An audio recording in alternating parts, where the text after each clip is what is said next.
that went up was on Tuesday, I believe. I filmed Wednesday, but it was only like a 3-minute segment, so I was going to combine Wednesday and Thursday's vlogs together.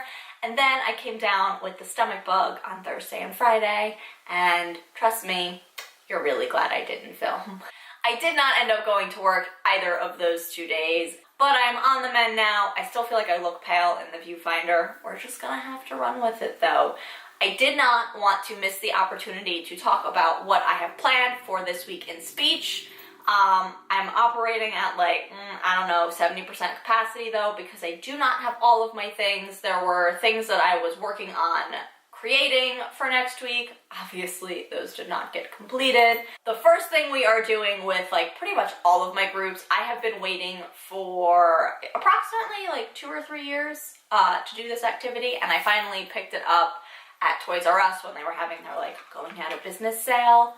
Plus, I feel like I read someplace that they were reopening and like rebranding. I don't know, but I picked this up at their going out of business sale, and I am very excited that I did. I got mixed reviews on Amazon and stuff, which is why I always waited. I thought about making my own. That was a little too taxing. Y'all don't care. We are doing Ned's Head, and like I said, I have been waiting to do this game pretty much forever. I've never played Ned's Head. It is a cult classic in the speech world. Essentially, you just stick your arms in, stuff's falling out, in his ears, and you can stick them in his mouth, and you pull out all kinds of crazy things. I think there are a few versions of Ned's Head, though, because there's definitely some newer items in here that I've never seen before, and it doesn't have some of the things that I have seen. But you can basically put whatever you want here, and it comes with the cards that you draw, and that's what they're trying to reach in and find. It's just one of those great, like, gross out games to play, and I always save it for Halloween, or I said I would use it for Halloween, and this is the first year I get to use it, so I'm very excited. But initially I had planned on having a language and articulation mat to go along with Ned's Head, kind of like a game companion, if you will.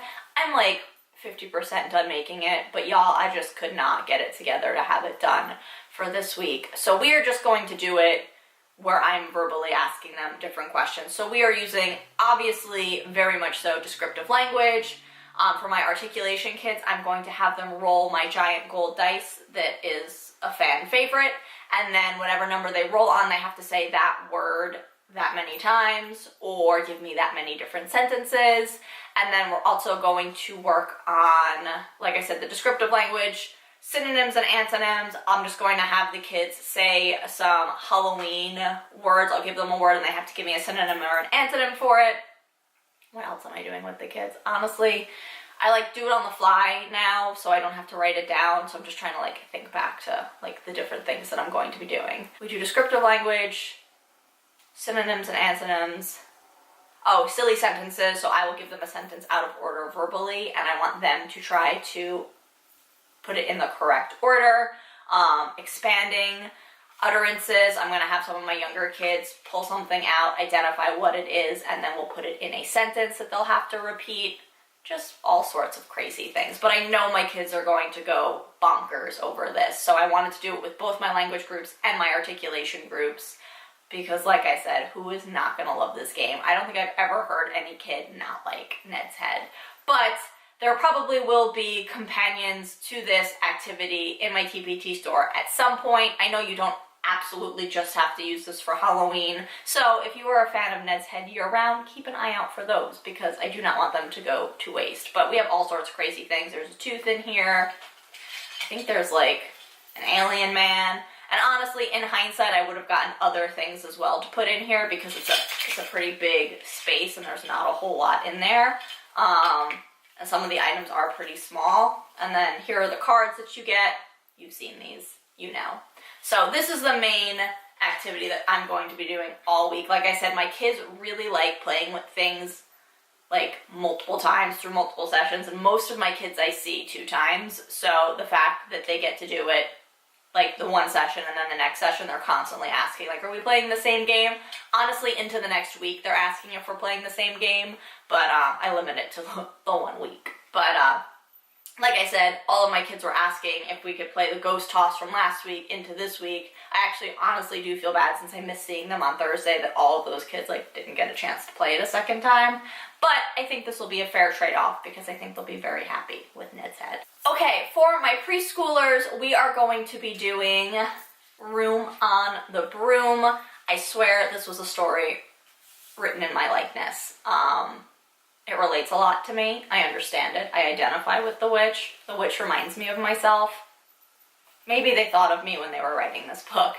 But we are reading this book. I grabbed it last year on the clearance section in Walmart for half off at the very end of October, probably beginning of November. So I didn't get to use it last year, I don't think. But we are doing it this year regardless. And it's one of the board book versions, so it's a little bit smaller, but we're going to make it work. And it is one of those activities with lots of rhyming, lots of repetition, lots of sequencing, a little less so than there was an old lady series. But we've got our book, and then I have my fancy schmancy broom that I made with complimentary hair. That's delicious. It is just a paint stick that I painted brown, and then I cut some jute twine and tied it around to make it look like the broom. And then I grabbed these pieces. I will have them linked down below. Again, I had intentions to make my own, but I only got through 4 of the 7 characters, so we found these on the internet. This is from the website, I want to say Kindergarten Nana, but she said that she found them and she just posted them, so I will have the link to these down below in case you want to grab them too. I think they're the actual story pictures, but we've got the witch, and what I'm going to do is hopefully find clothespins.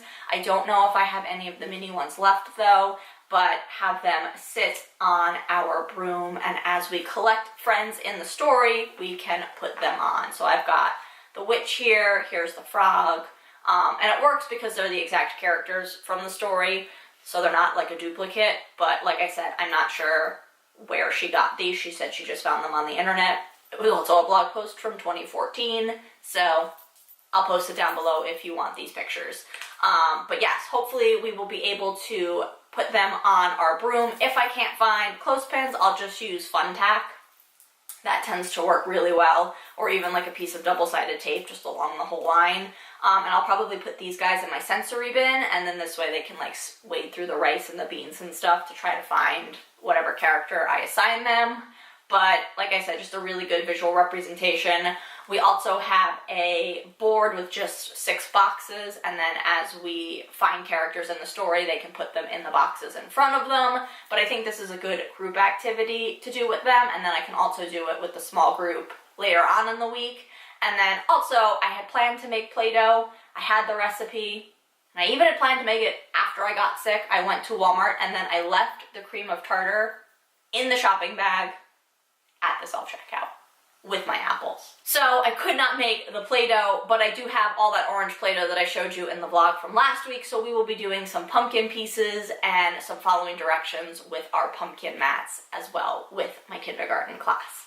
That's everything that I have for this week in speech. I feel like it wasn't a whole lot because it wasn't everything I had envisioned to do with these 2 activities, but I am practicing the art of forgiveness with myself and saying that it's okay. It is still more than enough. The kids are going to love it. I was able to pull myself together yesterday to bring Chip on his first pumpkin picking adventure, so I will insert a photo here of how adorable he looks. He loved it. I was really thankful to be able to get out of the house for 30 minutes and get some fresh air. And we actually were able to pick up a pumpkin for our pumpkin carving preschool activity that's either this week or next week. I'm not 100% sure. We have a lot of fun stuff coming up this weekend. Friday is actually the fun fair at my old elementary school. They do a huge Halloween extravaganza from 5 to 7 the Friday before Halloween, and I'm not part of it this year, but I still want to dress up and go and say hello to everyone, so I will definitely keep you guys updated on that and how that goes, and hopefully we will have some fun Halloween festivities this upcoming weekend. Let me know in the comments down below what you guys are doing this week with your kiddos, or anything that you've got planned for Halloween. I love seeing everybody's Halloween activities. Make sure you give this video a thumbs up if you enjoyed it. Subscribe to my channel so you do not miss out on any weekly videos of everything that I have going on in the speech room, and I will see you guys next time. Bye!